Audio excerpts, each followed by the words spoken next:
میخوام سبب این ما نبگم که برادران نهضتی ما کسی از این واقعه آگاه نبودند، چون شما شاهدید، چون عضو ریاست عالی هستید و از نمایندگان ریاست عالی با حاجی عبدالحلیم نظرزاده یگانه شخص من بودم که همیشه رابطه دوستی و برادری داشتم و همه این را هم میدونستند.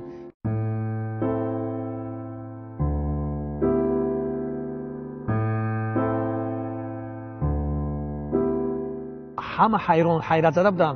حتی سید عمر حسینی از من سوال کرد که چی خبر است. من گفتم که باید تو خبر را بدونی، خود چون تو اهل سیاست، چون تو معاون اول رئیس حزب هستی و با خبرها و با فیسبوک و دیگر شبکه‌های اجتماعی دسترسی دارم، تو با چی گفتم و ایشون به من سوگند خورد، به همه مقدسات سوگند خورد که من هیچ خبری ندارم. با من گفت ایشون شوخی رو مونو بگو که چی خبر است. خب من گفتم که من دیروز با حاجی عبدالحلیم نظرزاده بودم، یگان واقعه یگان گپ با ما نگفته بود.